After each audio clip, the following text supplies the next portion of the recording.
Ici Radio Courtoisie, la radio libre du pays réel et de la francophonie. Vous écoutez le libre journal de la Résistance française, dirigé aujourd'hui par Bernard Anthony, assisté d'Hortense Sauveur, diffusé en direct mercredi 27 mars 2019 de 18h à 21h et réalisé par Franck. Vous pouvez intervenir au cours de cette émission par téléphone au 01 46 51 00 85 ou par courrier électronique en nous écrivant à courtoisie@radiocourtoisie.fr.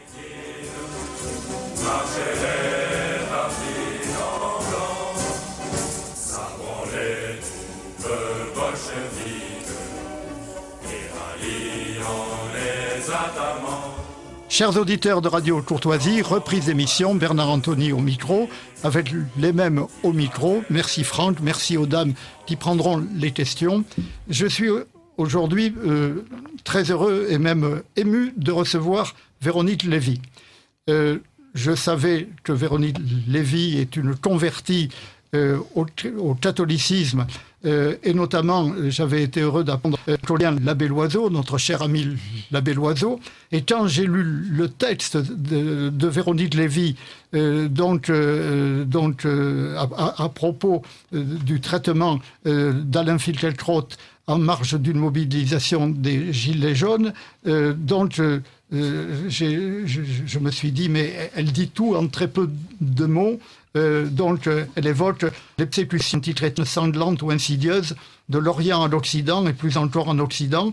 Et elle écrivait « Mais si les politiques se taisent, les pierres, elles, hurleront, celles de nos calvaires, de nos chapelles et de nos rues. L'Église est le mystère des puissances politiques, financières mondiales. Pourquoi s'en étonner? Sa vocation surnaturelle est le martyr. Signe de contradiction, car elle témoigne de l'amour qui est vérité, vie. La culture du néant, de l'indifférenciation et de la globalisation ne lui pardonnera jamais son combat pour la liberté de l'homme et pour sa dignité inaliénable, car elle affirme qu'elle se reçoit par-delà la relativité de l'esprit des lois, de la grâce, du don et du pardon. Véronique Lévy, bienvenue et bonne émission. Bonjour, bonsoir. Cécile Montmirail. Bonsoir, Madame Lévy. Merci, un immense merci pour ce livre. Moi, personnellement, je ne vous connaissais pas avant la lecture de ce livre.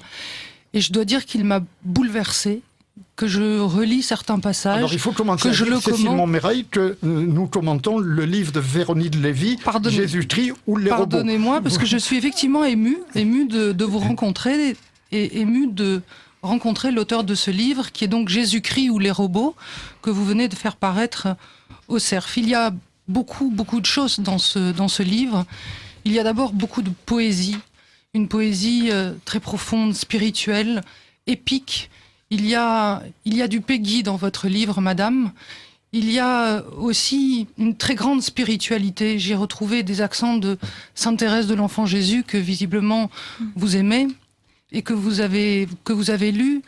Il y a aussi dans ce livre un très grand amour de notre pays, la France, que vous décrivez dans des termes sublimes, je dois dire. Il y a aussi beaucoup de choses sur les mystères chrétiens que vous nous faites redécouvrir. Vous racontez avec beaucoup de force le mystère de l'incarnation, de Dieu. Et pour commencer, parce que je crois que c'est le chapitre qui, moi, m'a le plus marqué, votre lettre à Tariq et Mehdi, où vous parlez de la Sainte Trinité en des termes que je ne connaissais pas et qui pourtant m'ont paru si justes, que je les lis depuis à tous ceux que je rencontre pour leur faire comprendre ce que c'est que, en tout cas, une partie de ce mystère si grand qu'est celui de la Sainte Trinité. Alors, je voudrais peut-être pour les auditeurs que vous nous parliez de ce que vous avez écrit sur ce grand mystère, et notamment quand vous parlez du Fils ou du Verbe de Dieu, en disant que vous préférez ce terme de verbe qui prête moins à confusion quand on s'adresse à des non-chrétiens, car Fils est un anthropomorphisme. Est-ce que vous pouvez nous parler de cela ? C'est difficile de parler, on ne peut que s'approcher de ce mystère, mais je me suis rendu compte que quand je m'adressais à des musulmans, notamment, le mot fils ou père les bloquait parce qu'ils comprenaient ça au premier degré, qui est dans le sens de génération, générationnel, enfin dans le sens de générationnel et pas d'engendrement dans l'éternité. Donc en fait, J'ai préféré parler de source et de source incréée, de verbes éternellement engendrés. Voilà, c'est plus, ils arrivent plus à comprendre comme ça.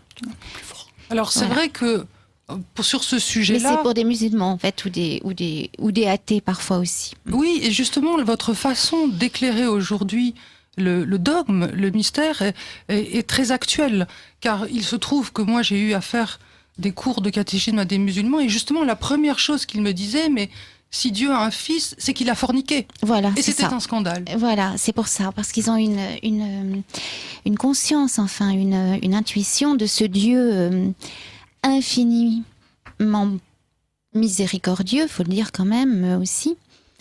Et pour eux, il n'y a pas de mots pour. On se rapproche presque de la théologie négative. Pour les musulmans, on ne peut pas définir Dieu.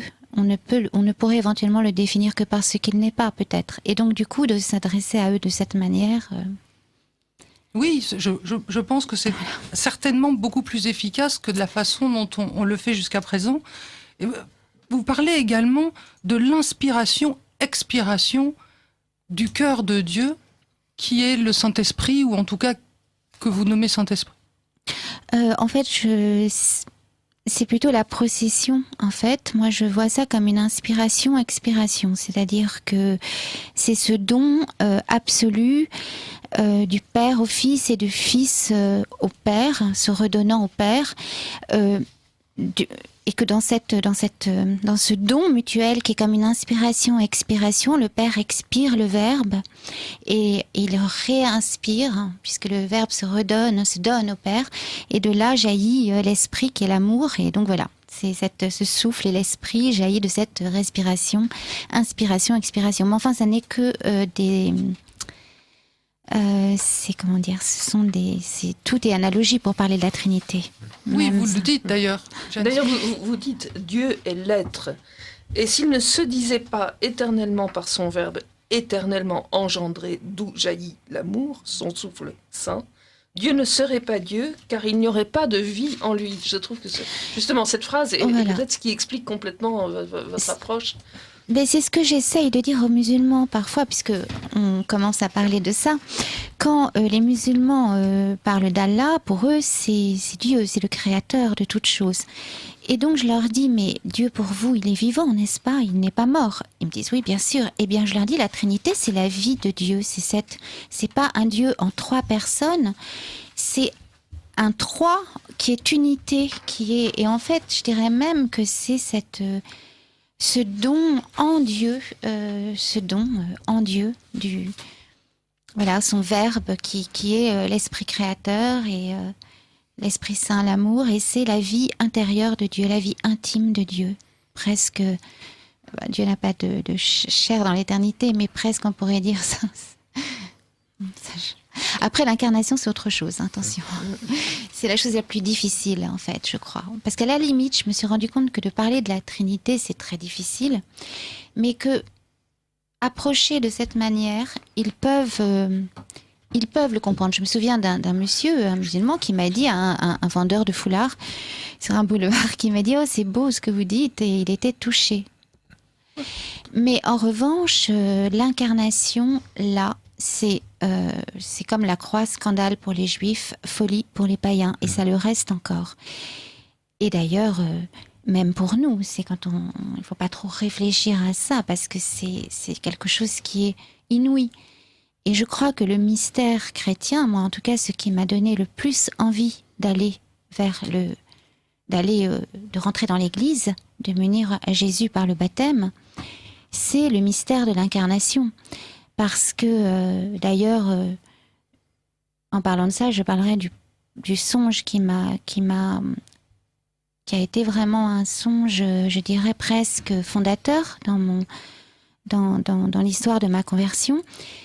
Je ne vais pas rentrer dans les détails, mais suite à un danger de mort auquel j'échappe, je rentre dans une cathédrale dont les portes s'ouvrent mystérieusement, et là, j'entends les battements d'un cœur.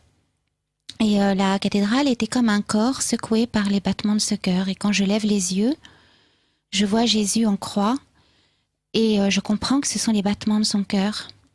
Et à ce moment-là, ses bras se décrochent de la croix, se mettent face à moi et toujours les battements de son cœur. Et là, il me dit que ton cœur de pierre devienne un cœur de chair, et de ses deux mains sortent deux épées, au moment exact où il dit ça, qui traversent la nef et qui pénètrent dans mon cœur.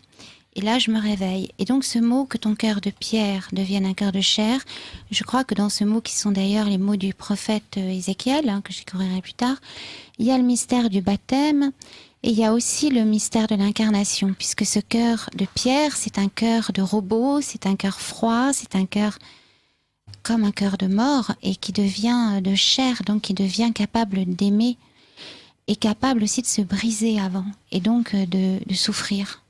C'est pas du masochisme, évidemment, mais la passion est là. Le mystère de la passion, c'est que c'est un mystère d'amour.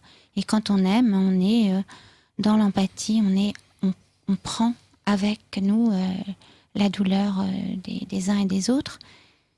Et voilà. Et il vaut mieux aimer et souffrir, mais être vivant, que ne pas aimer, comme le démon, ne pas être capable d'aimer et être dans la mort. Et aujourd'hui, je crois que le titre Jésus-Christ ou les robots parle peut-être aussi de ça. J'allais vous interroger sur ce titre. Pourquoi ce titre? Déjà, vous avez répondu. Pas tout à fait. Mais un tout petit peu, vous avez expliqué. Vous avez écrit « Les robots sont les yeux du dragon. Ces suppôts de l'ombre inféodés au mensonge et au goût du pouvoir sans limite. Par le contrôle mental, par des manipulations génétiques ou virtuelles, ils tentent d'effacer l'image de Dieu en l'homme. Le clonage, les chimères, l'avortement sont plus qu'un sacrilège, plus qu'un blasphème, c'est un crime contre l'humanité. Pire qu'une tentation, une tentative de déicide. C'est l'accomplissement du péché originel, créer un homme sans Dieu, parfaitement soumis et manipulable, appartenant de plein droit à l'antéchrist, et vous dites « la guerre est totale ».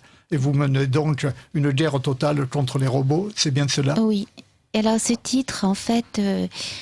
il est, donc je parlais de ce rêve, mais c'est surtout la phrase presque une transcription de la phrase d'une petite fille qui a été, comme je l'appelle, la jardinière du Seigneur, puisque c'est sa messagère.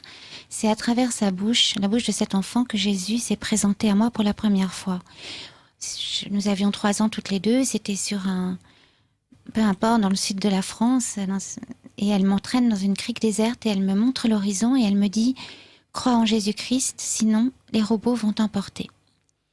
Et le sens de cette phrase, le sens prophétique de cette phrase va s'éclairer peu à peu. Et je dirais qu'après le baptême, le sens se dévoile, l'Apocalypse a lieu, le sens se dévoile totalement. C'est-à-dire, je comprends que être chrétien, c'est être un guerrier.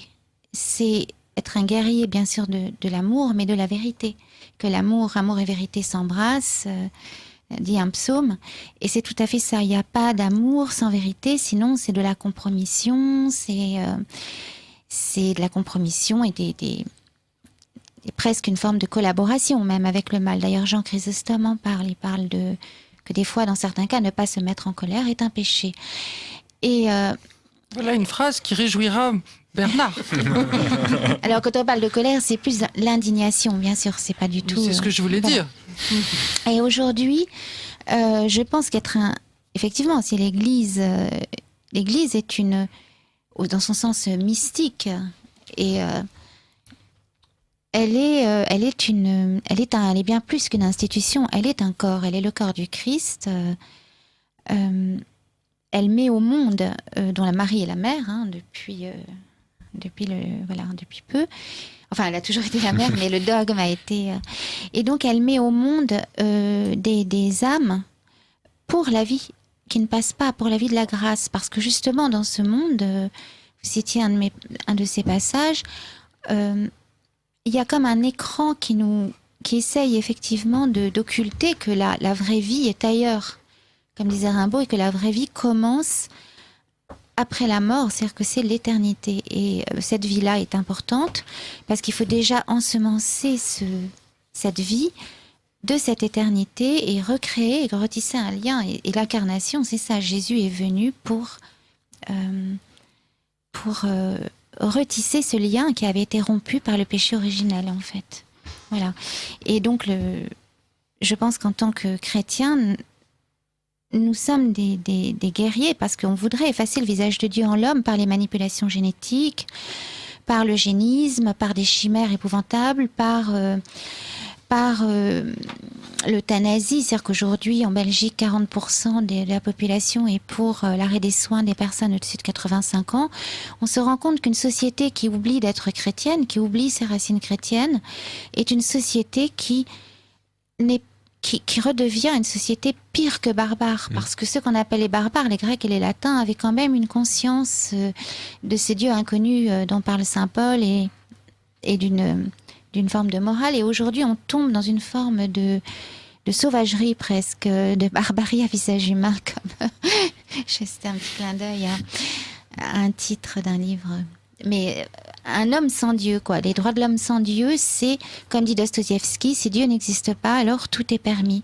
Et on le voit aujourd'hui, l'enfer est toujours pavé de bonnes intentions. Donc il y a évidemment des femmes qui ont besoin d'avoir qui ont le désir d'enfants et qui vont avoir recours à la PMA. Mais du coup, il y a des embryons surnuméraires qui vont être congelés, qui vont être manipulés, qu'on va détruire, qu'on va éliminer, qu'on va parfois vendre aussi. À des laboratoires, etc. Il y a eu des scandales, même terribles aux États-Unis, qui ont été repris par des journaux comme Le Figaro, où il y a eu des enfants qui ont été démembrés vraiment vivants. Le scandale du planning familial. Oui, il y a des enquêtes qui ont été effectivement diligentées. Voilà. Mais ça, c'était en 2015. Et donc, on voit que c'est une société qui devient, sans le Christ, il n'y a même plus le respect de la loi naturelle. On a l'impression que, parce que cette société, encore les antiques respectaient la loi naturelle, aujourd'hui, je crois que c'est vraiment Mammon, Dieu ou l'argent, quoi. C'est Mammon. Voilà. Vous avez dans votre livre... un système totalitaire qui est un système financier qui vend même, qui croit même que l'amour peut s'acheter, contrairement à ce que dit le Cantique. Voilà. Vous avez dans ce livre, ce qui m'a frappé, des formules qui sont d'une concision redoutable et des formules auxquelles on se mettrait à penser pendant une heure, pendant toute une après-midi pour essayer de tout en tirer, et notamment sur les droits de l'homme. Vous écrivez à propos de l'abbé Pierre ou de Jean Vanier, enfin des gens qui se sont démenés pour venir un peu au secours de certaines misères, et vous écrivez « Ils sont là pour signifier en creux que les droits de l'homme sont les reliques d'un christianisme sans Christ ». Alors cette formule, elle est absolument extraordinaire, parce qu'elle dit tout de notre époque qui se veut bonne et qui en réalité est mauvaise. J'ai l'impression que ça vous frappe beaucoup. Oui, parce que le mot tolérance est un mot qui est presque... vicié, qui a comme un serpent au sein des lettres. C'est-à-dire que la tolérance, ça voudrait presque dire tolérer le mal. La tolérance, c'est déjà une forme de relativisme. Donc si l'homme n'est plus, comment dire, si on met Dieu au placard, enfin si c'est les droits de l'homme sans Dieu, l'homme ne se reçoit plus de l'amour inconditionnel de Dieu qui lui donne une valeur infinie, qui est la vérité. Mais il se reçoit de la relativité des lois. Ces lois peuvent changer au gré des époques, et on peut décréter aujourd'hui que tel enfant a le droit de naître ou de mourir, telle personne. Voilà, et donc je pense à l'abbé Pierre que je cite souvent, c'est pour moi l'incarnation justement de la sainteté. C'est-à-dire que même s'il n'a pas été décrété saint, il a été vraiment la voix des sans-voix, c'est-à-dire que c'est ce que nous devons tous être, je crois. Nous devons être des Véroniques, c'est effacer, soulager la douleur de Jésus à travers les plus fragiles et les plus petits, et puis être capable de recevoir les grâces du Seigneur, de se vider de nous-mêmes pour recevoir Dieu. Mais on doit aussi être des portes, la voix de ceux qui n'ont plus, à ceux à qui on ne laisse pas la parole. Voilà, donc les personnes qui sont les plus fragiles dans notre société. Et donc, je ne sais pas pour quelle raison on essaierait d'enfermer le christianisme dans une espèce de côté bourgeois ou droite ou poussiéreux ou je ne sais quoi, alors que pour moi, c'est la nouveauté absolue, la radicale nouveauté des évangiles. Et je dirais même que les évangiles sont révolutionnaires au sens étymologique du mot, c'est-à-dire au sens absolument pas social, mais étymologique, dans le sens qu'on revient à la source qui est Dieu, à la source incréée qui est Dieu, là dont nous n'aurions pas dû finalement partir si Adam et Ève n'avaient pas désobéi. Mais Dieu merci, la récréation par le oui de Marie est encore plus grande et encore plus belle. Et nous sommes appelés à la Jérusalem céleste, voilà, qui commence ici et maintenant. C'est pour cette raison qu'il est important d'annoncer Jésus, même si nous savons très bien que l'Église doit vivre sa passion unie au Seigneur et que elle viendra peut-être toute petite. Hein, le Seigneur l'a dit lui-même. En même temps, elle doit continuer à se battre, pas par désir de pouvoir politique ou social, comme on voudrait nous faire nous accuser, mais pas du tout, mais pour le salut des âmes.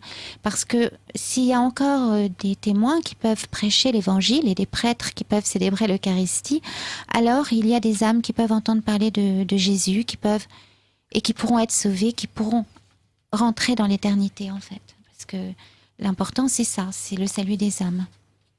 En ce moment où les prêtres sont dans la tourmente, vous écrivez « C'est un prêtre qui m'a sauvé des griffes de Satan. C'est un prêtre qui m'a donné Jésus. » C'est très frappant aussi. Oui, en fait, déjà, cette petite fille était une enfant dont la maman était catéchiste. Et si cet enfant ne m'avait pas parlé de Jésus, cet enfant, après m'avoir parlé des robots, après m'avoir dit « Je crois en Jésus, sinon les robots vont t'emporter », m'a offert un crucifix, m'a raconter en fait l'histoire de Jésus. Et cet enfant a été un petit apôtre et sa maman était catéchiste, donc cet enfant connaissait très bien et avec ses mots d'enfant.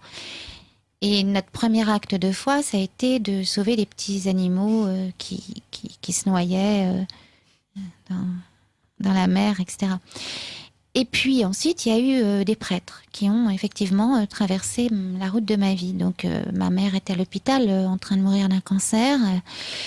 Elle n'arrivait plus à marcher, donc elle était dans une petite chaise. Et puis tout à coup, je croise un prêtre en soutane. Il se trouve qu'il avait une soutane. Il se penche vers ma mère et il lui demande si elle veut l'extrême-onction. Et ma maman l'a regardée avec des yeux absolument émerveillés et en même temps un peu effrayés. Parce qu'elle se disait... Et moi, je dis à ces prêtres, mais ma mère n'est pas catholique. Et j'avais très très tôt la conscience qu'il fallait être baptisée. J'avais peur de mourir sans baptême. J'ai toujours eu la conscience de la mort, en fait, toute petite fille. Quand des petits oiseaux se cognaient contre les vitres et qui se blessaient, je les enterrais avec des amis, avec mon petit copain de l'époque, et puis on faisait des petites prières. Et j'interrogeais mes parents, mais qu'est-ce qu'il y a après la mort ? J'étais très très curieuse de l'au-delà et très inquiète. Et j'avais très, très tôt conscience que seul l'amour résisterait au passage. En fait, que seul l'amour subsisterait. Voilà. Et du coup, j'avais très vite l'intuition qu'il fallait s'agripper à Jésus, qu'il fallait être serré contre lui, ne pas lâcher sa main. Et je me souviens d'une nuit où il y a eu un moment de ma vie où j'ai eu une vie un peu décousue, un peu noctambule, un peu à la dérive. Et un matin, je sanglotais et je disais, je ne veux pas mourir sans baptême, et je ne savais pas à qui m'adresser. Voilà, donc je pense qu'il est très important dans cette société. Moi, j'ai déjà vécu dans une société où il n'y avait pas tellement qui n'était pas si christianisée que ça, justement. Et je trouve qu'il est important de toujours annoncer l'évangile. Et c'est pour ça que je pense qu'il est important que les prêtres soient mis à l'honneur, parce qu'effectivement, c'est un prêtre qui m'a sauvé la vie. Par le baptême, mais aussi, au-delà de ça, qui m'a sauvé. Vous parlez d'ailleurs des prêtres par qui Dieu se laisse toucher.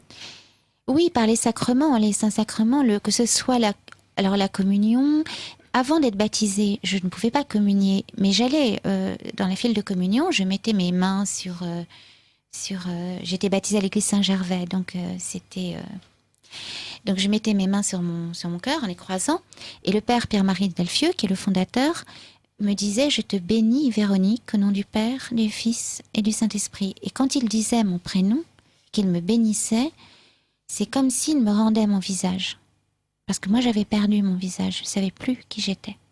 J'avais été, comme beaucoup de gens peut-être à notre époque, hein, pas plus qu'une autre. Vous écrivez « La folie mystique et clairvoyance, une radicalité qui ne peut être que d'amour. C'est pourquoi elle effraie. Elle reflète un peu la sagesse de Dieu, car la mesure de cet amour, c'est d'aimer sans mesure. » Alors pour ce qui est de la radicalisation, vous y connaissez un peu, mais c'est pas celle dont on parle habituellement.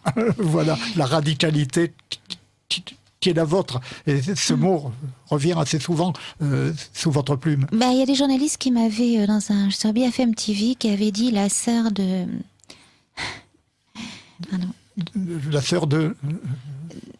Bernard-Henri Lévy. Oui, je voulais pas le dire, mais voilà, la sœur de Bernard-Henri Lévy s'est radicalisée. Et donc la plupart des gens pensaient que j'étais partie, que j'avais avec encore, Daesh. faire le djihad. Et j'avais été étonnée parce que la manière vraiment, ils avaient joué de cette ambiguïté. Évidemment, ils voulaient dire que, en fait, j'ai certainement que voilà, je parlais beaucoup du Seigneur.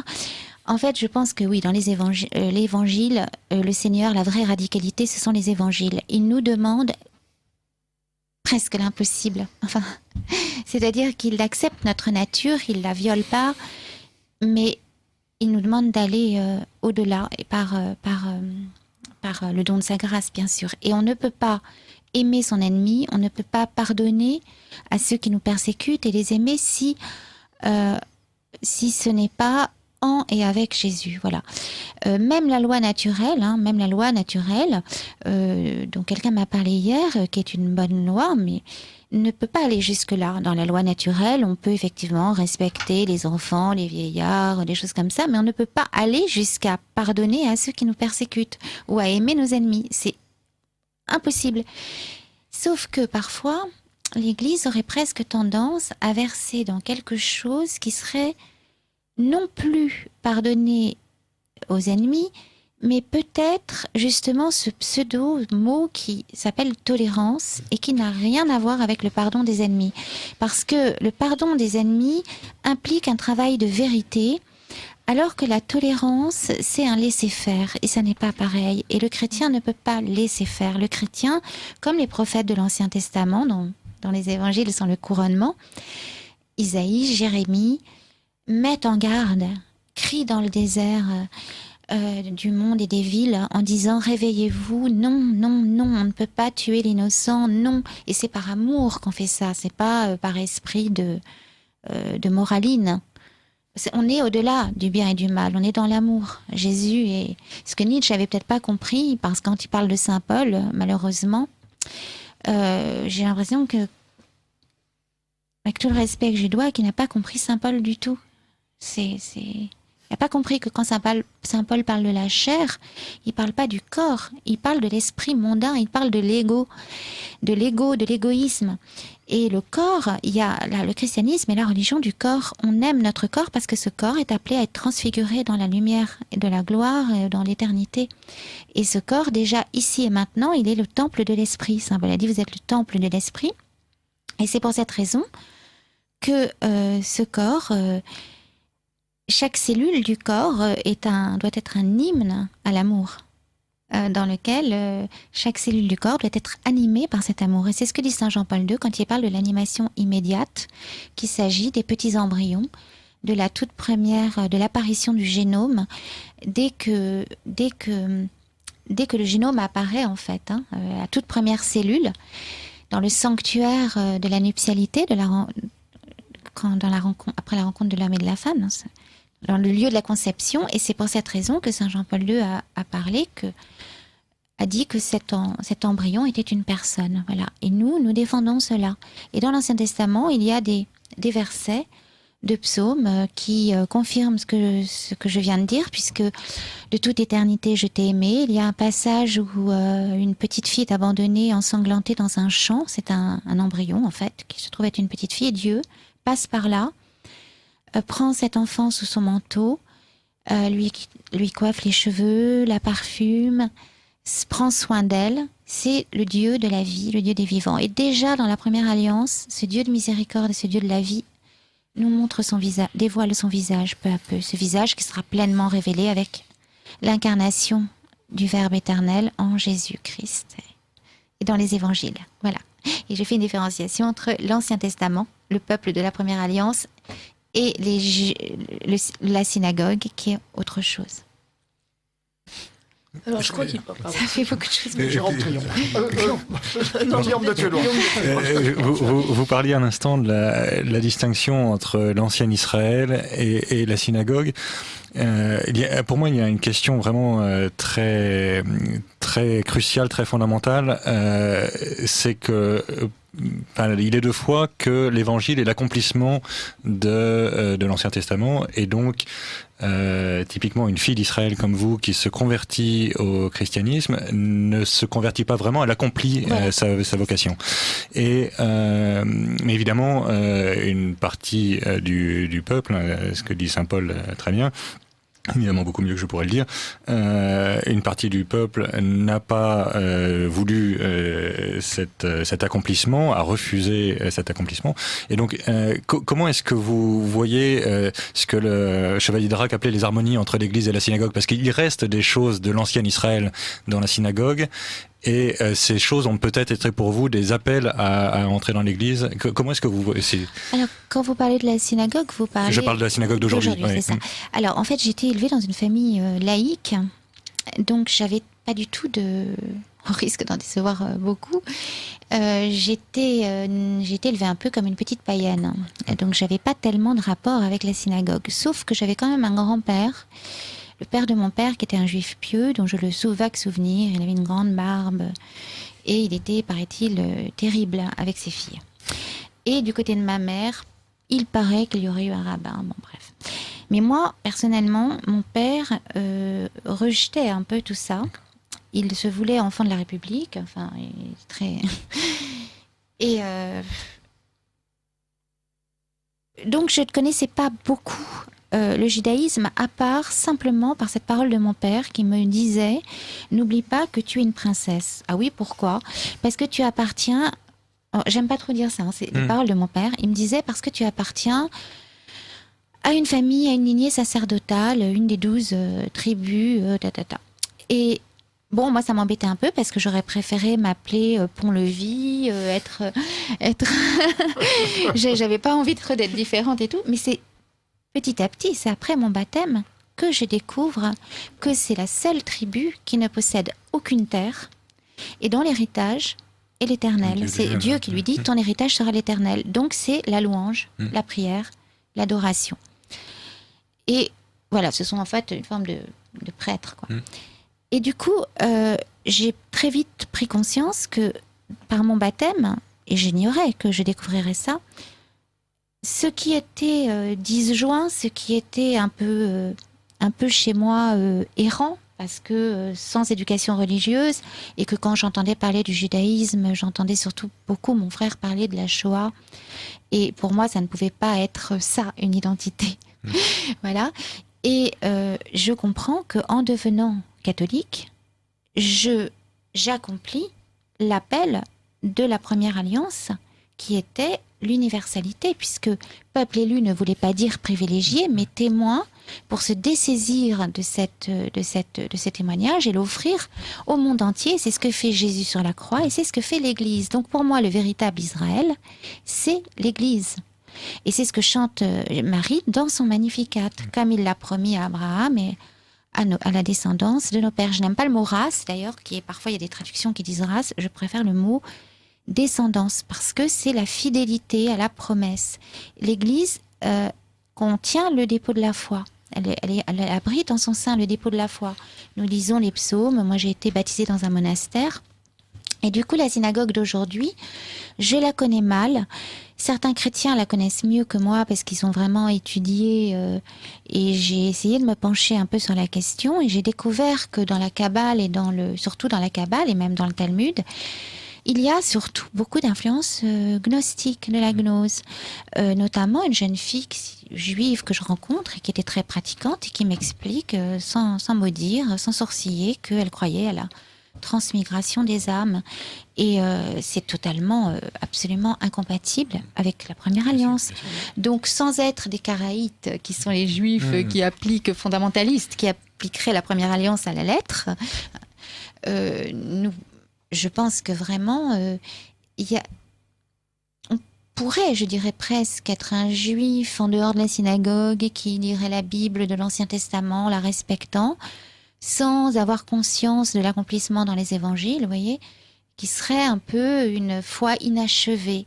Par contre, c'était un peu la foi de mon père, qui aimait la Bible, il me citait des passages, et qui ne mettait jamais les pieds dans une synagogue ou dans une synagogue, et qui n'était pas pour autant baptisé, mais qui avait l'amour de leur première alliance. Et donc, quelque part, ma mère et lui me parlaient du Seigneur sans s'en rendre compte. Mais c'était une foi inachevée. Et par contre, je pense que la foi du Talmud, les gens qui sont dans le Talmud et dans la Kabbale, je ne leur lance pas la pierre, je les aime et je souhaite leur conversion. Je pense que là, il y a une forme de distorsion presque de la parole de Dieu. Et je le dis sans colère,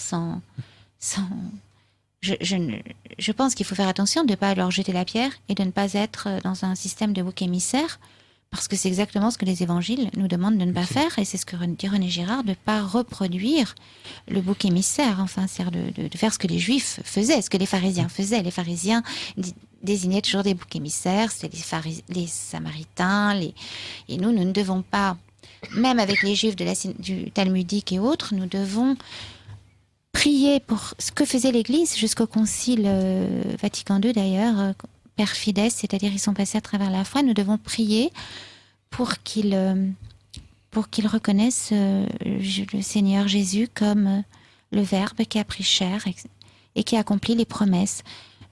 Ceci dit, saint Paul parle de cette volonté de l'endurcissement du petit reste qui serait voulu de Dieu et qui reviendrait... Permis, pas voulu. Quand voilà, même. permis, pardon, désolé, permis par Dieu, tout à fait, permis par Dieu, bien sûr. Et que ce petit reste rentrerait dans la patrie terrestre, qui est l'Église, en vue de la patrie spirituelle, qui est la Jérusalem céleste. Voilà. Et donc, nous attendons leur retour, ainsi que le retour de tous les peuples, en fait. Vous écrivez à propos de la Première Alliance, la Première Alliance n'abrite-t-elle pas au cœur de son ADN, au code secret des lettres et des signes, le visage de la Trinité Sainte, la promesse de l'incarnation du Verbe éternel, sa passion et sa résurrection. Et vous parlez du serment d'amour fou d'un Dieu de miséricorde.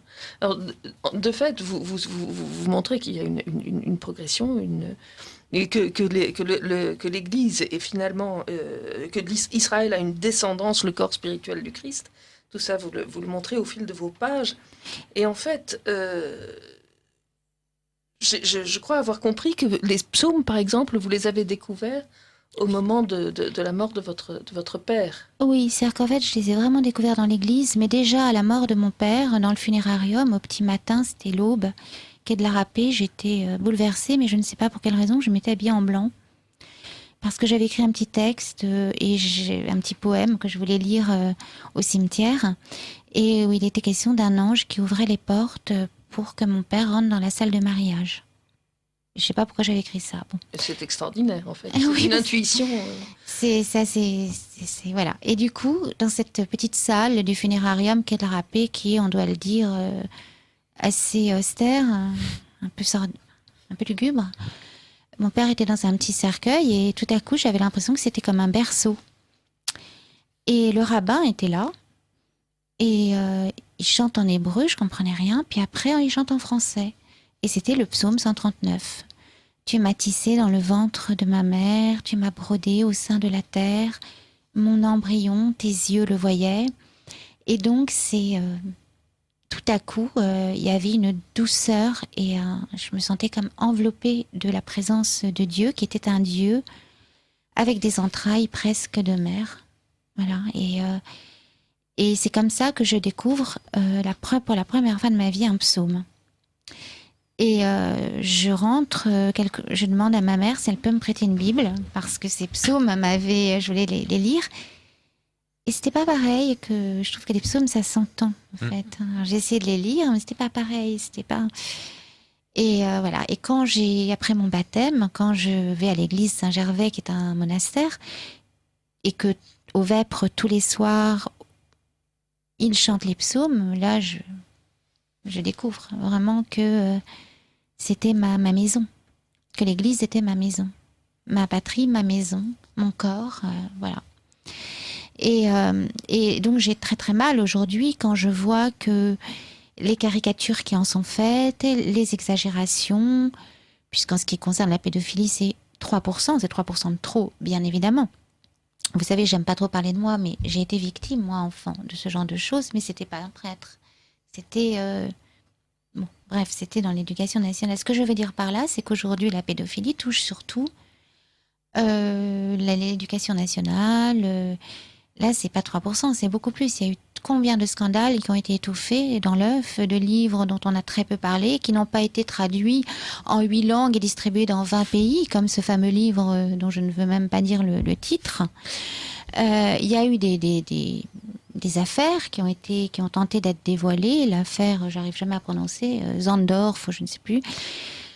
Ça n'a pas été traduit comme ça, on en a parlé très peu. On a essayé d'étouffer ces affaires. Donc, évidemment, l'Église se doit d'être, étant le corps du Christ, elle a le devoir de sainteté, et non pas d'excellence, mais de sainteté, et que il est normal que ce soit montré du doigt, mais il faudrait aussi, comme disait un prêtre dans Aletheia, parler de tous ces prêtres qui risquent leur vie, qui donnent leur vie.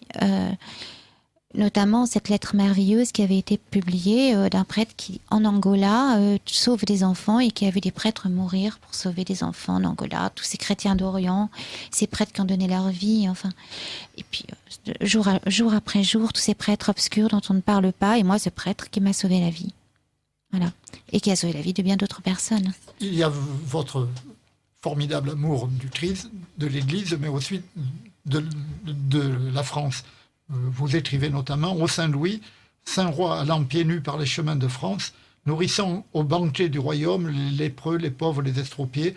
Ô Saint-Louis saint, 3 fois saint, prie pour la France. » Oui, Saint-Louis est un saint. Saint-Louis est un saint qui a fait ce qu'aucun de nos présidents ne fera jamais. Voilà, vous avez lu dans cette phrase, il ouvrait sa table aux lépreux, aux pauvres, il interdisait l'usure. Quand on dit qu'il est antisémite, c'est totalement faux, puisque beaucoup de ses proches étaient des juifs qui s'étaient convertis, donc accomplis, je préfère dire, au catholicisme. Et donc, voilà, ça n'est pas... Ce mot, de toute façon, antisémite ne veut rien dire, mais il n'était pas anti-juif. Il était simplement contre un système qui était un système qui était le Talmud. Voilà. Je n'en dirai pas plus parce que je ne connais pas assez la question.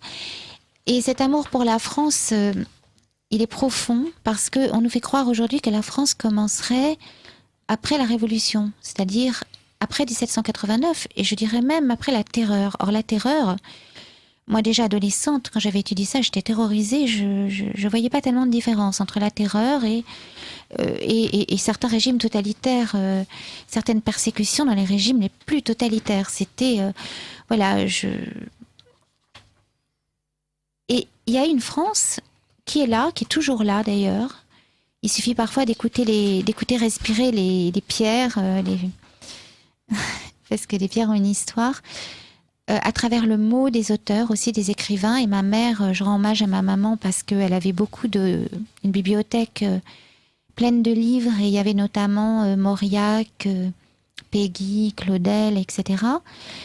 Du Bellay, Villon, et tous ces mots, c'est aussi la chair de la France. Le peuple est la chair de la France. Le peuple, c'est la mémoire de la France. Et le peuple, ça n'est pas la masse. Mmh. Depuis la Terreur, on veut défigurer le mot peuple avec une espèce de visage qui est effacé dans une indifférenciation, dans une uniformisation qui devient la masse.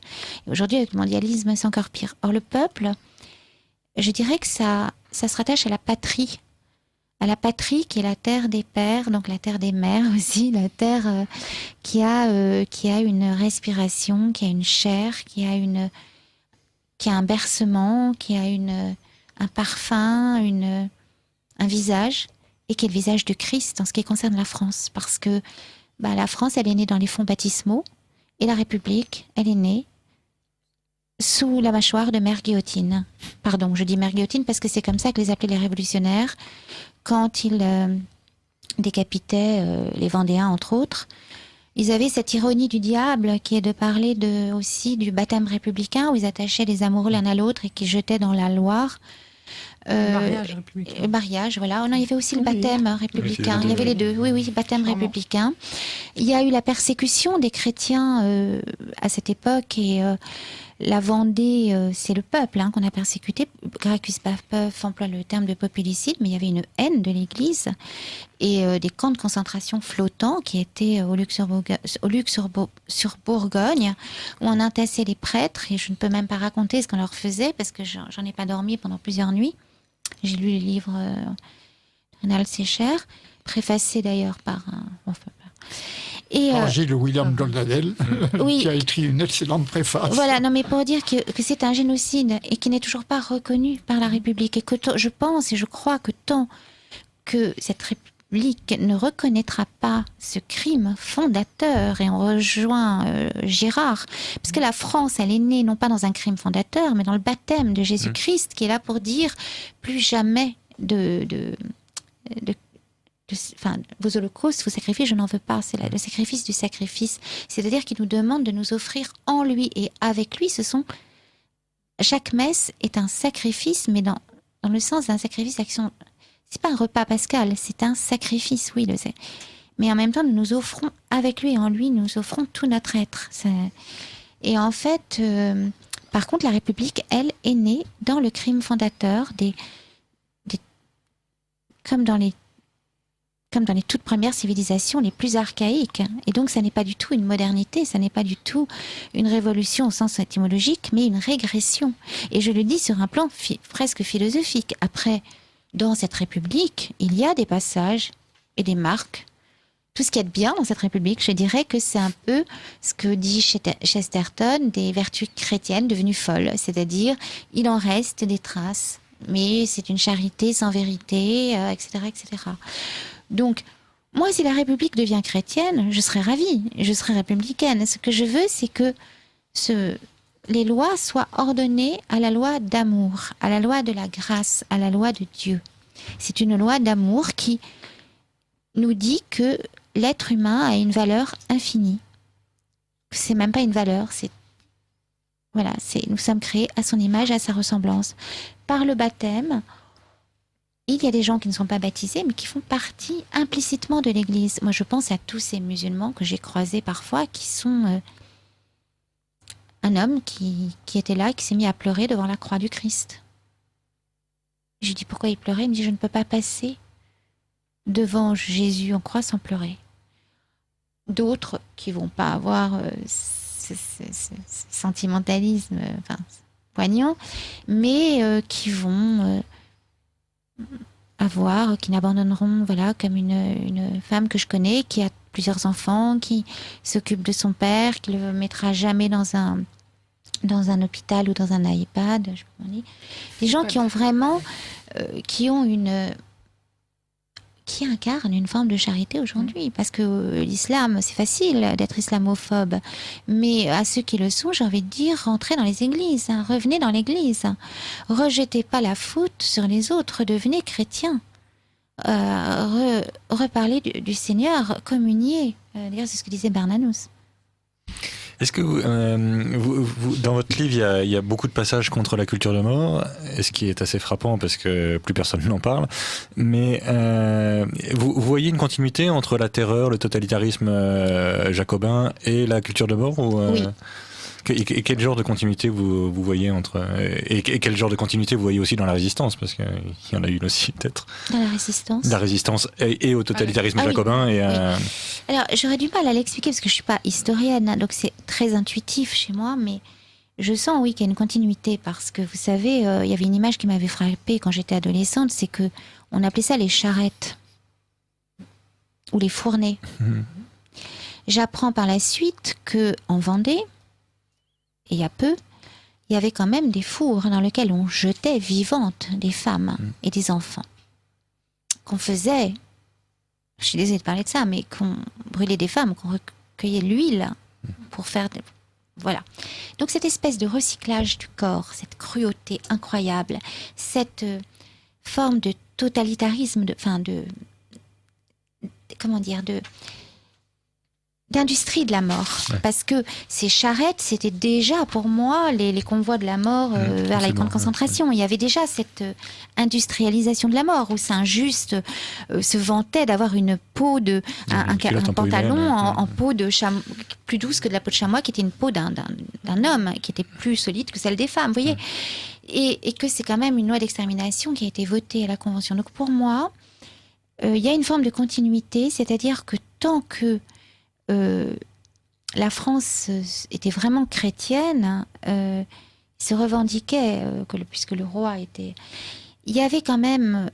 Bien sûr qu'il y a toujours eu des problèmes, parce que l'homme reste l'homme, et il y a toujours eu des exactions. Je crois qu'il y a eu une croisade où il y a eu vraiment des atrocités commises par les chrétiens, mais c'est parce que nous sommes des hommes.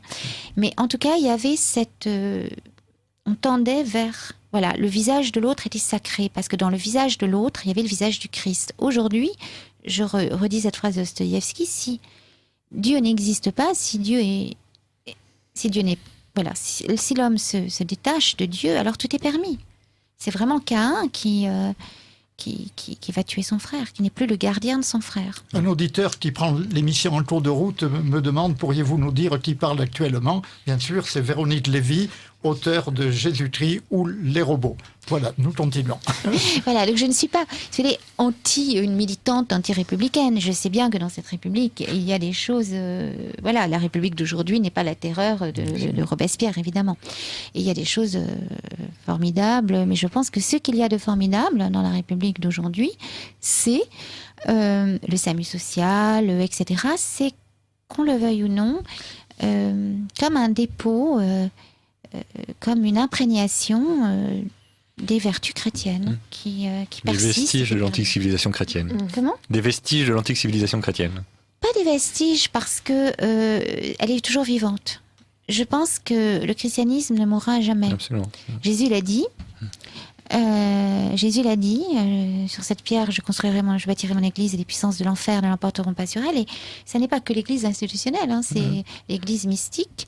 Il y aura toujours des témoins de la foi et le Christ est toujours là, même ceux qui ne le connaissent pas.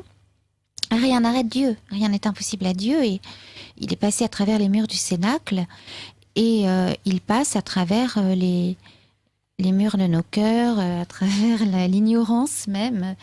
Je suis peut-être très optimiste. C'est pas de l'optimisme, c'est l'espérance, je pense, parce que moi-même, j'ai des fois, franchement, je suis choquée par le saccage que je peux voir, qui n'est...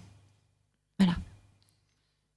Vous parlez, souvent, il est dit aux chrétiens, lorsque des grandes catastrophes arrivent, ou tout simplement ce qui peut arriver de pire, c'est-à-dire la mort d'un enfant, ou de grand deuil, mais où est ton Dieu ? Et vous parlez dans votre livre de ce retrait du monde forcé de Dieu, du fait du péché originel, et vous dites ce retrait forcé est pour Dieu un arrachement. Et vous dites, il a été obligé, si j'ai bien compris, de se retirer du monde parce que Dieu ne s'impose pas. J'ai dit ça, c'est incroyable. Dieu est... En fait, c'est un texte un peu mystérieux, qui n'est pas, qui est vraiment une intuition, et je peux me tromper, c'est pas un texte dogmatique du tout, où j'ai eu l'impression qu'effectivement, avec le péché originel, il y a eu, oui, ça l'Église nous l'enseigne, il y a eu une rupture. Et Saint Paul nous dit, le salaire du péché, c'est la mort. Non pas comme une punition, mais comme une conséquence. Puisque tout ce qui est dans l'amour ne meurt pas, à partir du moment où on écoute Lucifer et que donc on se sépare de l'amour, forcément qu'on va tomber dans la mort. Et donc une partie de la création est tombée dans l'espace-temps. Voilà, ça c'est un texte dont je parle. Et ça n'est pas voulu de Dieu, c'est la conséquence du péché originel. Mais le Verbe s'incarne pour venir nous chercher, pour venir nous sauver, pour nous rapatrier vers son cœur, pour nous ouvrir le ciel. Et c'est ça l'amour infini de Dieu, c'est cette recréation par les entrailles de Marie, par le oui de Marie, parce que Marie avait la liberté de dire, c'est pas un pantin, elle aurait pu dire, elle a dit oui. Elle aurait pu dire non, effectivement. Voilà, même si elle était créée sans péché, donc... Lucifer aussi. Ève aussi.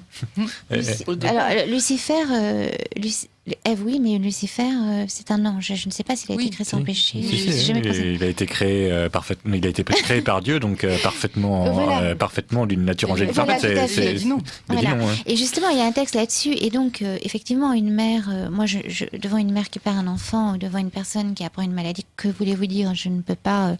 Je me tairai. J'écouterai cette personne. Je lui prendrai simplement la main. Mais parce que si je commençais à lui expliquer que voilà, c'est la conséquence du péché originel, elle me rirait au nez. Je ne peux pas dire des choses comme ça. Mais ce que je peux lui dire simplement, c'est lui dire, tu sais, dans cette souffrance que tu vas vivre, tu n'es pas toute seule. Il y en a un qui est avec toi et en toi, qui a pris cette souffrance déjà sur lui.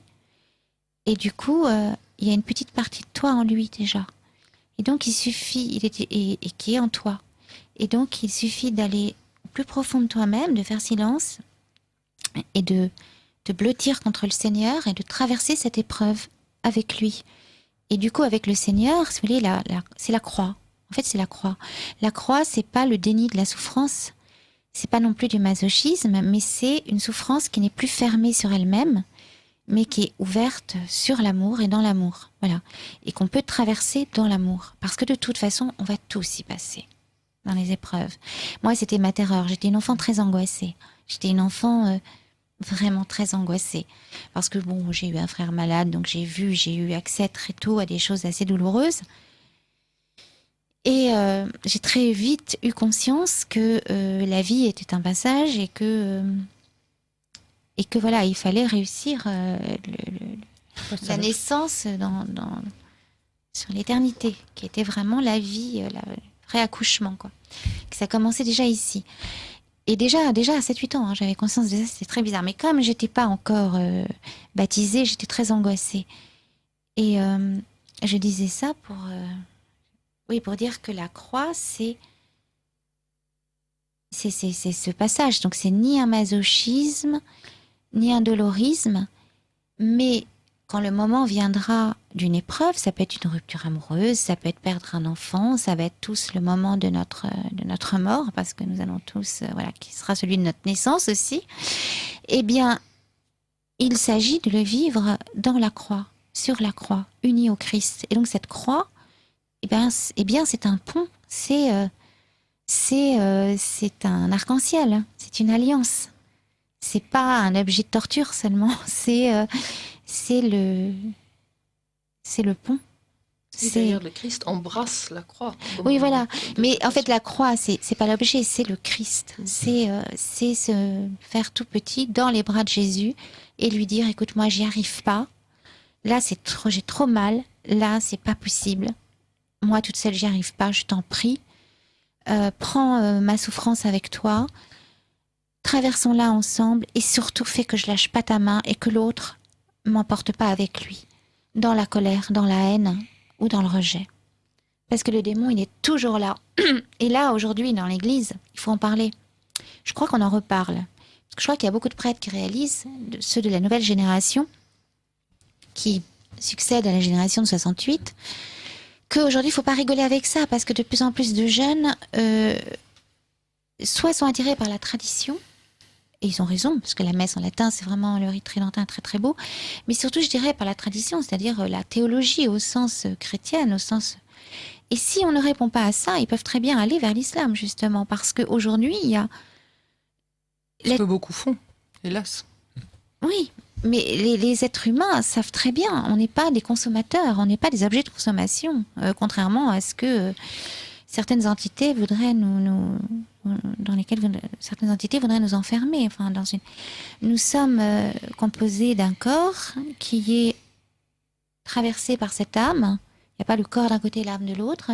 L'âme, elle est dans chaque cellule du corps, dans chaque atome. Et cette âme, elle crie vers l'amour et vers son éternité. Vers cette éternité perdue de l'Éden, mais retrouvée dans la Jérusalem céleste. Et il faut que ce soit une éternité d'amour et pas une éternité d'enfer. Et ça, il faut le dire, même si ça fait peur. Oui, il vaut mieux avoir peur, mais qu'on nous le dise pour Parce qu'aujourd'hui, si l'Église est en mauvais état parfois, qu'il y a certains prélats qui font des bêtises, c'est peut-être parce qu'il y a eu un affaiblissement de la foi, parce que certains dogmes sont un peu mis de côté, quoi. Et le Seigneur, dans les évangiles, il parle de l'enfer. Hein. Venez les brebis et à ma droite et les boucs à la gauche. Hein. Et quand il parle des boucs, c'est terrible. Hein. Quand il parle des fois c'est chèvres, des fois c'est boucs, il dit qu'ils y aura des grincements de dents, que là où le ver ne meurt pas et où le feu ne s'éteint pas, ça fait très très peur. Et c'est pas pour nous faire peur, c'est parce qu'il nous aime qu'il nous dit ça. Parce qu'il veut qu'on soit tous avec lui. Il veut, comme dit Paul Naref, qu'on aille tous au paradis, mais il ne dit pas vous irez tous au paradis. Je veux que vous soyez avec moi. Et pour être avec moi, il faut garder ma parole. Il faut me faire rentrer dans votre cœur quand je tape à la porte. Et donc, voilà. Et donc, il faut que les prêtres le disent. Il faut qu'on se réveille. Votre livre, je crois qu'il faut parler un peu de la manière dont vous l'avez écrit, Jésus-Christ et les robots. C'est une sorte de journal méditatif où alternent les poèmes, les réflexions, les méditations, les lettres à ceux qui se trompent.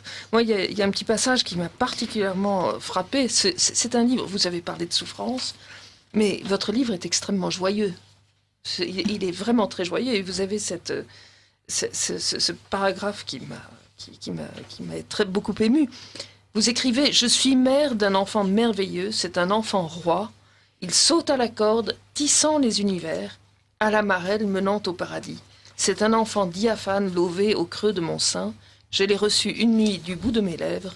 Il s'est imprimé sur ma langue et s'est enfoui au cœur de mon cœur. » C'est absolument merveilleux. C'est l'Eucharistie. J'ai bien compris.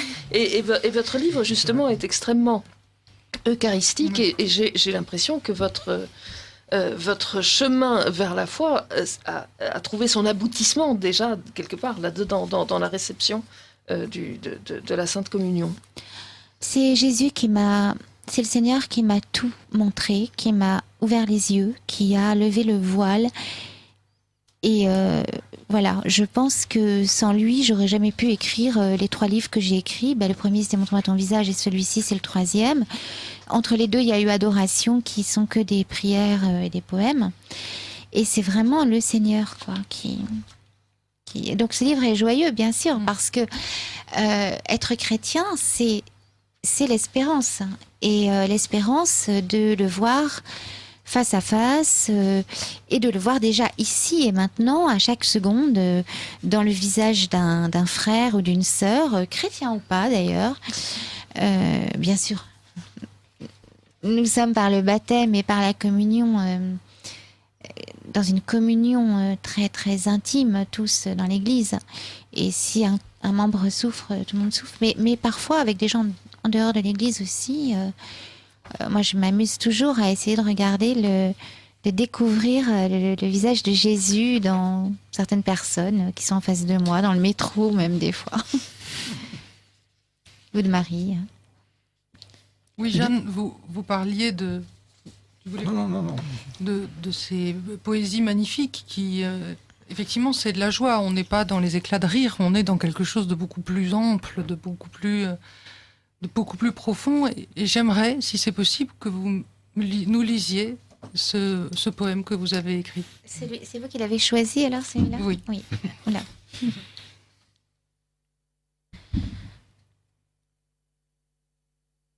T'aimer, Jésus, est le viatique de mon âme. N'aimer que toi, et tout amour s'ordonnera à ton amour, car tu les contiens tous. L'Eucharistie est perfusion de ton cœur à mon cœur minuscule, me sacrant invincible en ton amour, traversant la mort aux gouffres les plus amers.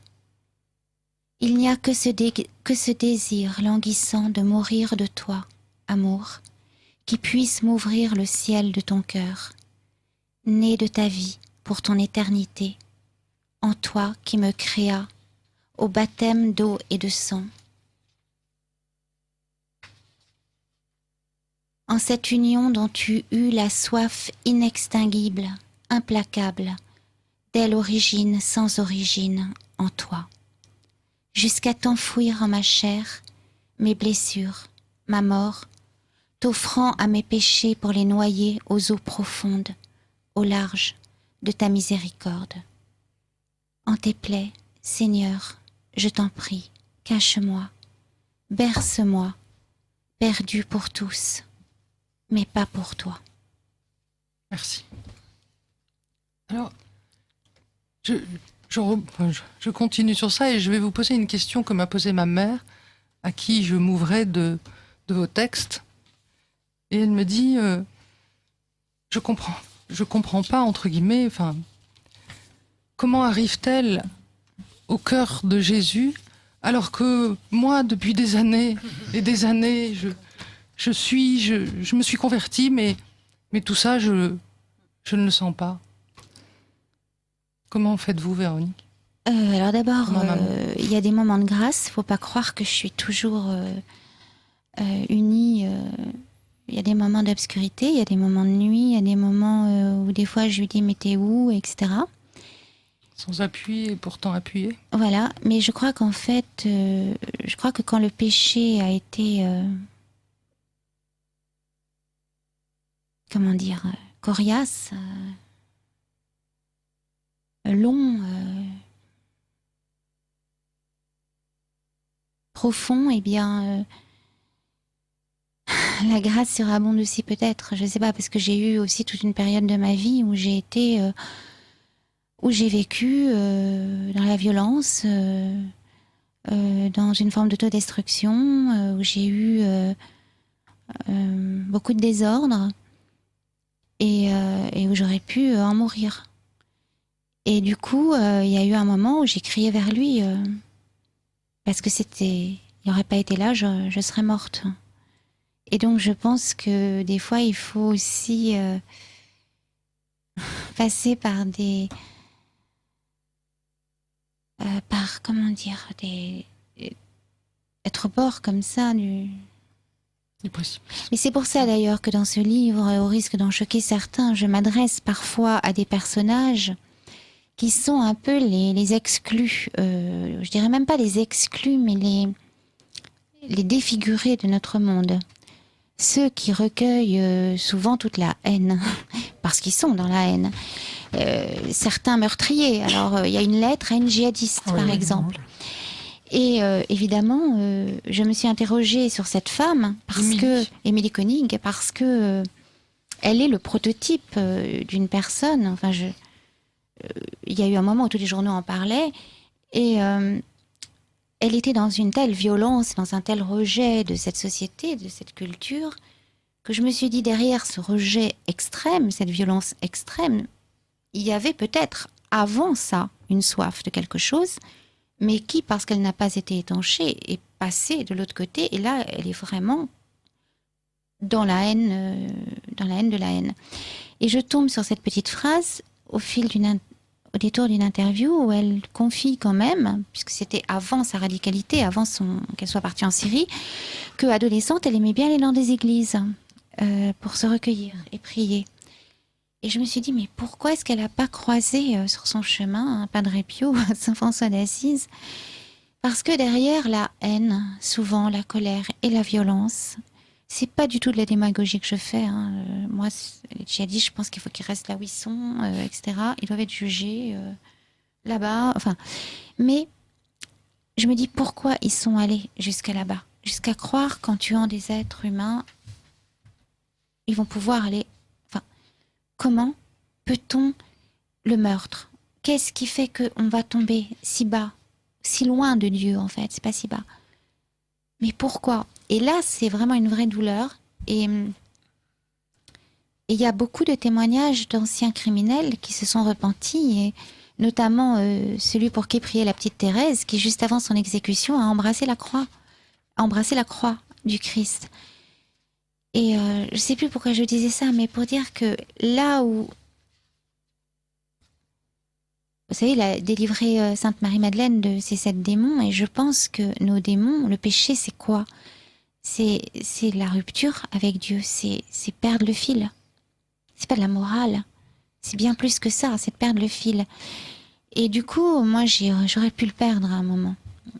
Et du coup, j'avais une forme de violence contre moi-même, mais aussi, adolescente, j'étais vraiment violente. Et du coup, quand j'ai crié vers le Seigneur, c'est vraiment le psaume des profondeurs, je crie vers toi.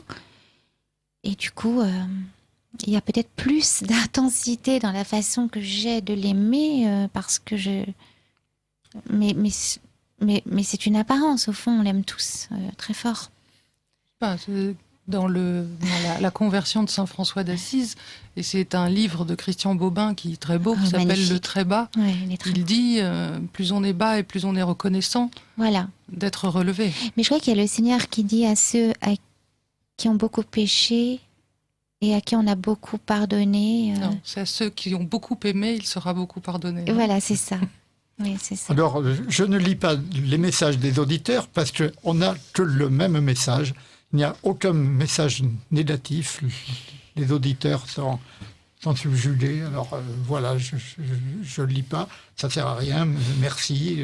Voilà, quelle belle émission. Bon, Je voudrais simplement conclure que j'aimerais en fait pouvoir porter dans ce livre, à travers certains personnages types, comme cette femme suicidée et d'autres,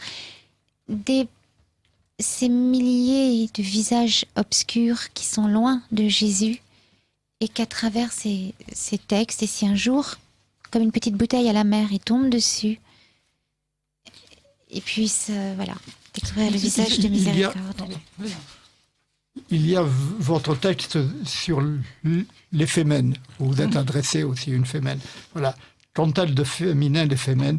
Elles sont les fruits stériles de la culture patriarcale qu'elles abhorrent. Les ersatz autoproclamés d'une féminité désertée de son être qu'est l'amour. Une féminité d'éprouvette née dans le cerveau ruiné d'un totalitarisme économique contrôlant les naissances, engendrant la mort. Oui, alors quand je parle aux fémènes, c'est donc le système, c'est pas les personnes. Bien sûr, puisqu'il y a un autre texte. J'y venais, Voilà. Il y a l'autre texte où vous vous adressez à une fémène, si vous pouvez nous en parler.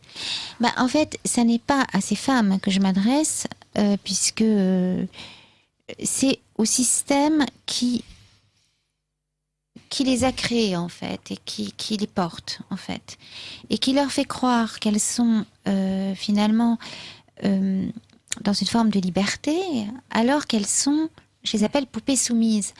Je ne parle pas d'Oksana, celle qui s'est suicidée, parce qu'elle a eu, à l'origine, c'est un personnage mystérieux, cette Oksana, dont il y a un texte qui lui est dédié, 2 textes à la fin. C'est une de ces fémènes qui s'est malheureusement pendue dans son petit placard. Et ça m'a bouleversée quand j'étais tombée sur cette information, c'était le 14 juillet. Parce que justement, j'avais eu un texte très dur pour les fémènes, pour donc ce système ultra-féministe qui pro-avortement, etc., et qui croit que la liberté de la femme passe par cet affranchissement, en fait, du lien de la vie.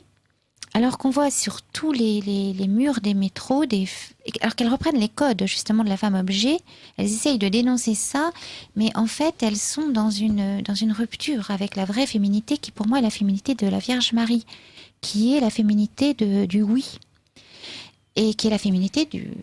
L'Église aime les femmes. De toute façon, le christianisme, de dire que Dieu prend chair dans les entrailles d'une femme, que le salut et la rédemption passent par le oui d'une femme et suspendu aux lèvres d'une femme, qui est la Vierge Marie, il n'y a pas plus féminin, il n'y a pas plus féministe, enfin féminin, de dire aussi que la fécondité, elle n'est pas que charnelle, mais qu'elle est spirituelle, et que la chasteté démoniale ou des prêtres est une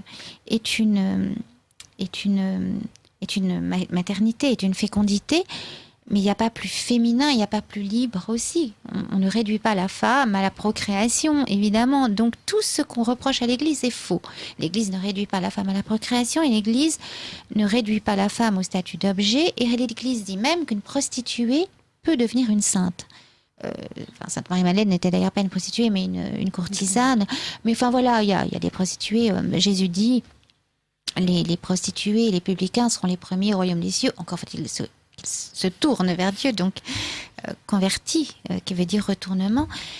Mais voilà, donc quand je m'adresse au Femen, à cette entreprise Femen, qui est une entreprise presque financière, c'est pas pour régler mon compte avec des pauvres femmes que par ailleurs, à qui je donne rendez-vous au pied de la croix.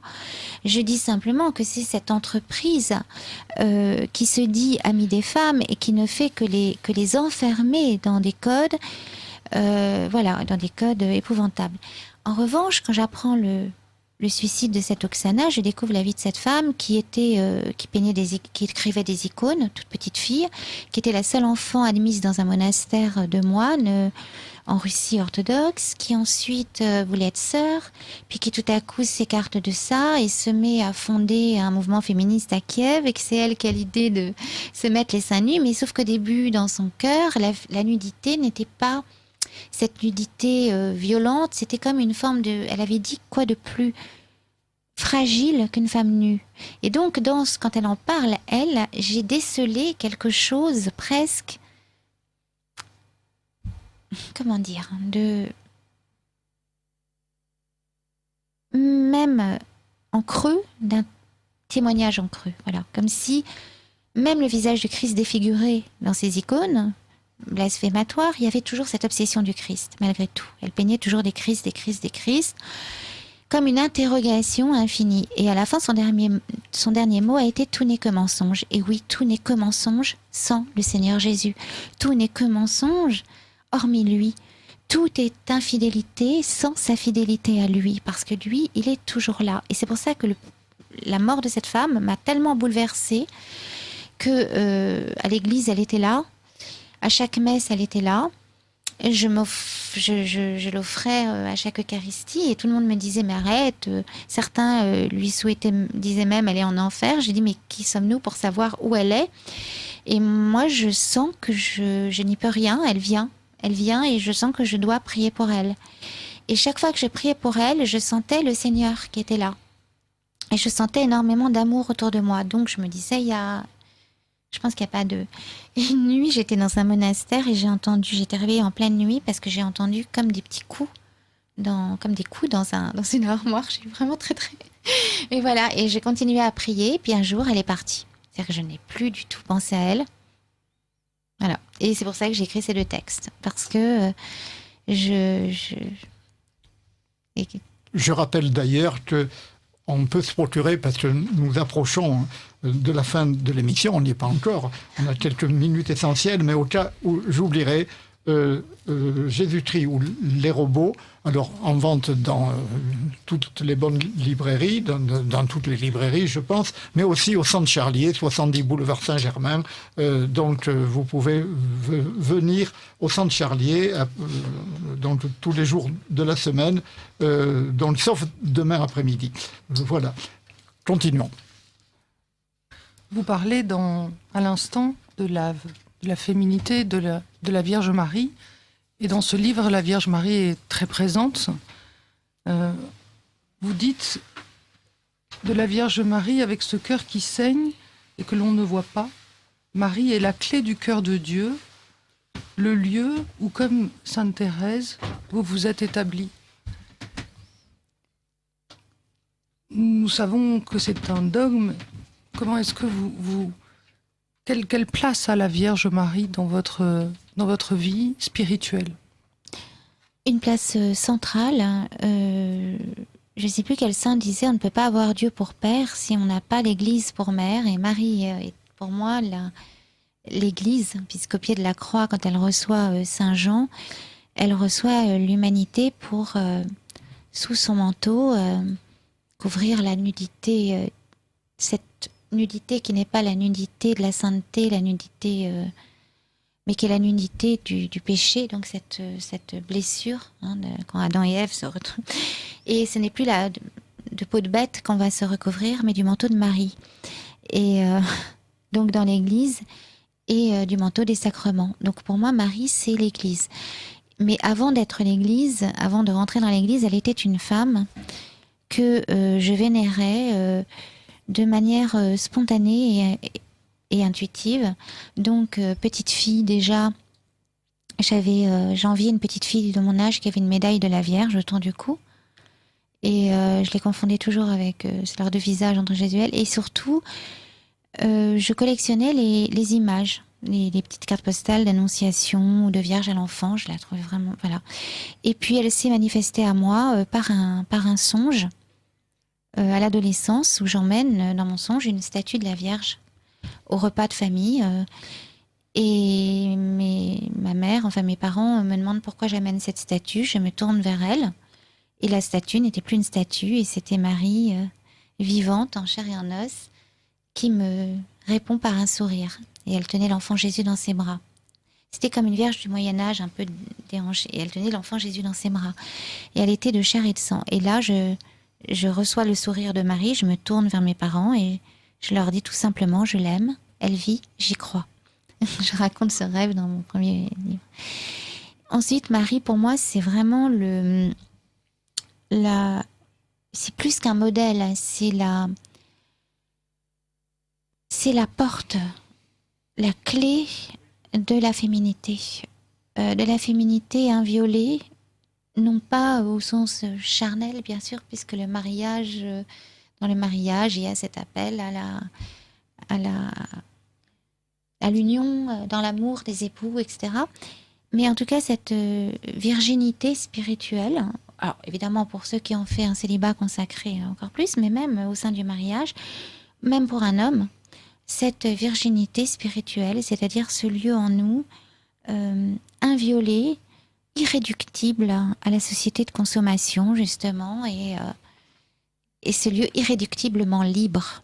Voilà, Marie, c'est l'irréductible liberté de l'être humain, pour moi. Celle qui a su dire oui à l'ange, qui a dit oui à Dieu. Et par son immaculée conception, qui est remplie de la Trinité, remplie de l'Esprit, remplie de Dieu. Pur miroir. Elle n'est pas simplement le voile de Véronique, elle est la demeure de... Alors, je ne servirai pas du démon, c'est l'esclavage. Et le oui de Marie, je sers, c'est la liberté. Oui. C'est un texte de mon... Non, mais c'est ce que vous dites. C'est ce que vous dites. C'est ce que vous dites. Enfin, je prierai pour, parce que nous, tout seuls, on ne peut rien, c'est avec sa grâce. Donc, je prie Jésus de me donner la force de ne pas succomber à l'esclavage du démon et à... Il nous reste quelques minutes. Vous parlez dans votre livre des faits qui ont marqué notre pays. Vous avez parlé, bien entendu, de l'assassinat du père Hamel et aussi de la mort d'Arnaud Beltrame. À un moment donné dans votre livre, vous le priez. Vous considérez qu'il est martyr de la foi ? Je lui demande d'intercéder. Oui, c'est ça. Intercéder. Oui, attention. Oui. Est-ce que la demande d'intercession, c'est une prière ? Oui, alors c'est vrai que j'ai fait ça, c'était juste après sa mort. À ce moment-là, j'ai eu ce besoin, je ne sais pas si aujourd'hui je me tournerai de cette manière vers Arnaud Beltrame, mais à ce moment-là, quoi qu'on dise sur lui, appartenance, enfin, j'ai vu passer des choses dans les journaux, en tout cas, il était très, très, très pieux, fervent catholique, et pour moi, son acte a été comme un témoignage de cet amour surnaturel qui va jusqu'à donner sa vie pour sauver ceux qu'on aime et même ceux qu'on ne connaît pas. Enfin, comme cette caissière, je crois que c'était une caissière dans un supermarché, hein. Il ne la connaissait pas. C'était pas quelqu'un de sa famille, un proche, et donc seul un chrétien. Après, évidemment, les journalistes ont essayé de dire qu'il était suicidaire, je ne sais quoi, n'importe quoi. Enfin, pardon. Mais cette volonté de tout. En fait, non, il s'est avéré, les enquêtes sérieuses ont été faites et le fondateur d'un monastère, enfin le prieur d'un monastère a vraiment témoigné que Arnaud Beltrame était tout à fait... avait une prière régulière, qu'il était tout à fait... Sa fiancée a témoigné. Ils étaient sur le point de se marier, enfin voilà, et qu'il était absolument ni dépressif, ni quoi que ce soit. Mais... Donc c'est pour ça que je lui ai demandé d'intercéder parce que la France était vraiment traversée des moments difficiles et voilà. Quant à le père Hamel, j'ai été très choquée par les propos d'une... Oui, d'une députée. Puis certains journalistes qui ont osé poster des tweets au lendemain de la mort du père Hamel, qui étaient vraiment des tweets d'humour très, très, très grinçants. Et ils se seraient permis de faire cet humour-là sur la Shoah, par exemple. Mais ils auraient été manu militari, démis de leurs fonctions, et voire pas même... fait, d'ailleurs. Puis ils ne l'auraient pas fait. Mais moi, j'ai été très choquée de voir qu'on peut se rire d'un prêtre égorgé au pied de l'autel, qu'on peut se rire des martyrs chrétiens, mais que voilà... Le père Hamel qu'il qui y a a dit deux d'ailleurs... poids et deux mesures. Le père Hamel qui dit d'ailleurs « Éloigne-toi de moi, Satan ». Oui, parce que ces deux jeunes, je suis désolée, ne sont pas représentatifs. Véronique Lévy, nous sommes à la fin de cette émission. Un grand merci. Je pense exprimer le merci de beaucoup d'auditeurs aussi, parce que nous en avons des dizaines de milliers. Je crois qu'il faut remercier Radio Courtoisie aussi, qui a permis cette belle émission. Et je pense qu'on la retrouvera, mais nous allons en parler tout à l'heure. On la retrouvera sur différents canaux. Voilà, alors écoutez, du fond du cœur, merci beaucoup. Deo gratias. Deo gratias.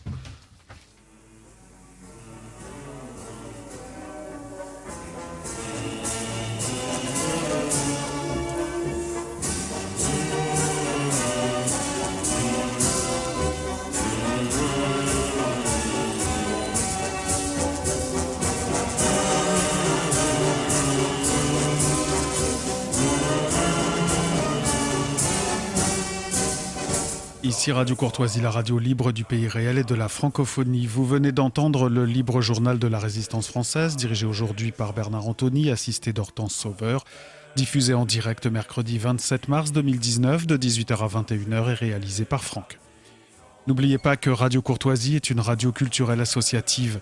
Afin de sauvegarder une indépendance absolue, Radio Courtoisie refuse toute ressource publicitaire. Radio Courtoisie ne vit que grâce à ses auditeurs. Aidez-nous à demeurer libre, rendez-vous sur soutenir.radiocourtoisie.fr et accédez à l'ensemble de nos archives à partir de 5 € par an. Vous pouvez également envoyer votre chèque à Radio Courtoisie, 61 boulevard Murat, 75 016 Paris. Si vous le désirez, nous pouvons vous faire parvenir un enregistrement de ce libre journal. Commandez le CD-ROM pour le prix franc de port de 9 € ou 6 € seulement si vous êtes adhérent de notre association. Je vous rappelle notre adresse, Radio Courtoisie, 61 boulevard Murat, 75 016 Paris